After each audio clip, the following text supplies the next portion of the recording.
Greetings, everyone. Pete Pardo here from Sea of Tranquility. Welcome to another episode of What's Hot with Sea of Tranquility on this Wednesday. Wednesday, of course, is what?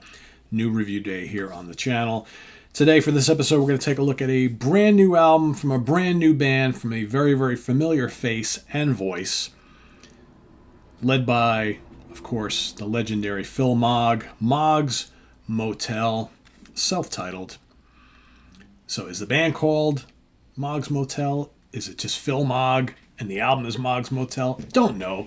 I guess for now it's a Phil Mogg solo record with a new band, Moggs Motel. I think that's kind of a cool name for a band, right? We'll see if this goes forward, whether this will be the name of the band going forward, and whether just as a Phil Mogg solo album is the way to kind of introduce them. I don't know.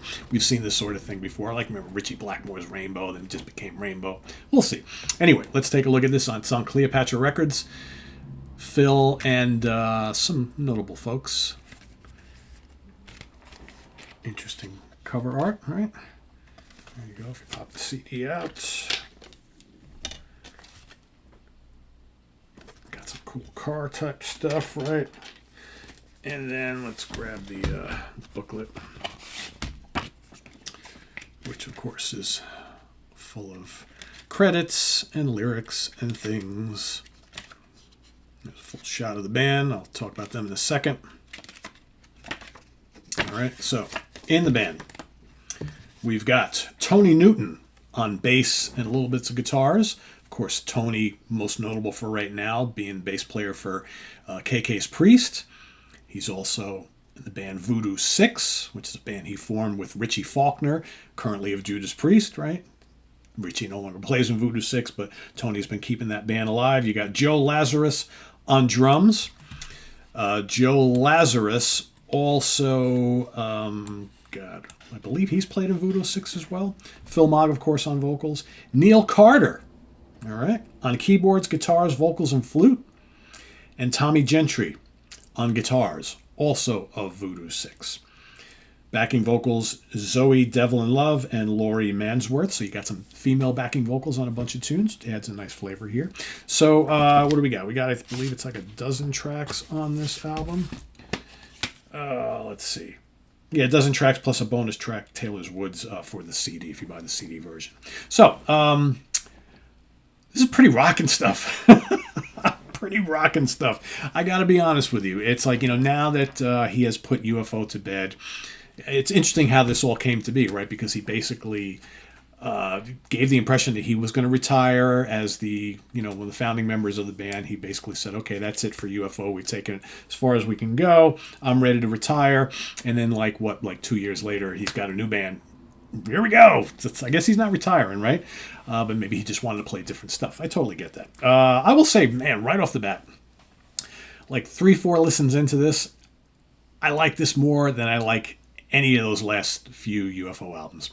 None of them are terrible, but they all seem pretty safe and kind of bland and just like bluesy ordinary, right? Which, you got the great vocals of Phil, and the band has always been excellent. I always kind of felt like Vinnie Moore was just kind of wasted in UFO for me. There just wasn't enough, we loved the UFO, right? The Schenker years, even the Chapman years, right? Lots of, killer guitar playing and memorable songs. And I just found like a lot of the Vinnie Moore era just didn't have enough killer guitar playing and enough memorable songs, right? On the surface, everything was okay, but just nothing spectacular, nothing overly memorable that you want to go and replay over and over and over again. This is kind of a different story. This is just meaty, crunchy, bluesy, heavy rock, but not too bluesy, and it's definitely heavier than anything that Phil had done with UFO in quite a long time.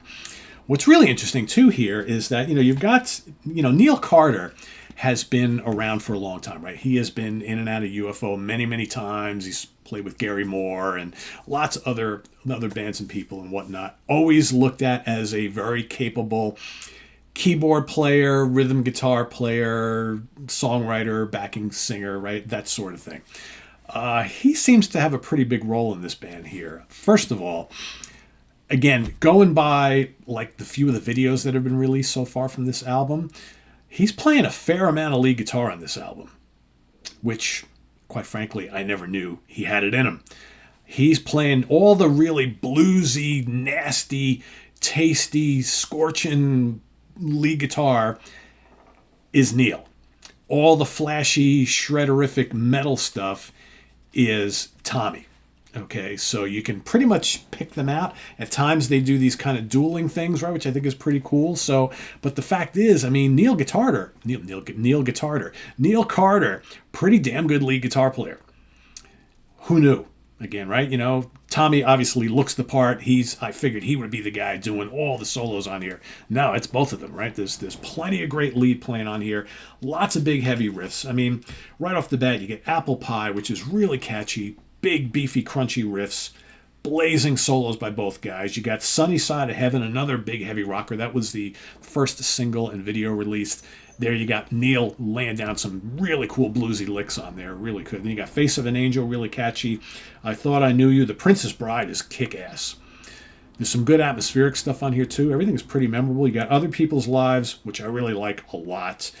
Tinker, Tailor, and Weather, a little bit more atmospheric. Okay, a little mellower.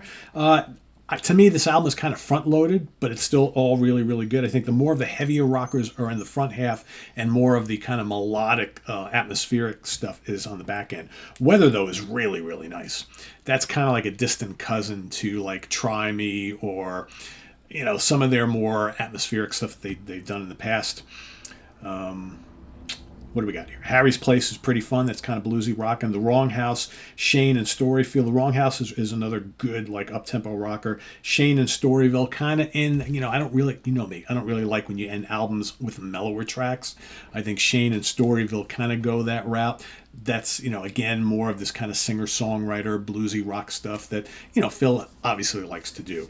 And then you have Taylor's Woods, the bonus track, which is pretty decent as well. But for me, the first half is just really good. I think from Apple Pie all the way, I mean, there's really not a bad song on here. It's just that depending on what type of stuff you like, you know, the more up-tempo rock and stuff, the more kind of, you know, mellower stuff, whatever. But lots of stuff for just about anybody. And like I said, I find this much, much more enjoyable than any of those past UFO albums, like the last handful of them, you know, all of which have some good material. But I find this start to finish a little bit stronger and definitely scratches the itch for me wanting to hear Phil, you know, singing heavy rock stuff, right, which is what we knew him for. I think Phil sounds spectacular on this. He's just got that voice. And it's just, you know, again, if you've seen him live in recent years, you know, he has some trouble covering some of the older stuff. But singing this material, he sounds fantastic. Really, really good. I like the production. The guitars are big. It's produced by Tristan. It's artwork and package designed by Tristan Greatrex. Who produces it? Produced by, Tony Newton produced it. Okay. So, and mixed by Aid Emsley at Table of Tone, recorded at Barnyard Studios in Essex in the UK. So, otherwise, I really like this a lot. I'm going to give it a 4 out of 5. Might be pushing that a little bit higher. Because, again, it's the stuff I like on here I really love a lot. I just think it's a big, lively, heavy rockin' album. And performances are spectacular. Phil sounds great. And the songs are memorable. So right off the bat, the ones to check out, go listen to Apple Pie, Sunny Side of Heaven, The Princess Bride, Weather is really cool. I mean, those are ones to just check out right off the bat, but I would say go give this whole album a listen. I'll put the link to the Bandcamp page below because I know they do have one, so you can go check it out. But yeah, off to the races. Moggs Motel from Phil Mogg and Company. Like I said, whether that's the name of the band going forward or not, we'll have to wait and see. I know Tony obviously is going to be busy with KK's Priest, because you get the impression that KK's Priest is going to be a very, very active band. So Phil will have to kind of, find out if how often he can do this sort of thing. And maybe for Phil, it's like, hey, we release an album once every couple of years, do a couple shows, and he may be fine with that. Or maybe they just want to do the album. Albums. I don't know.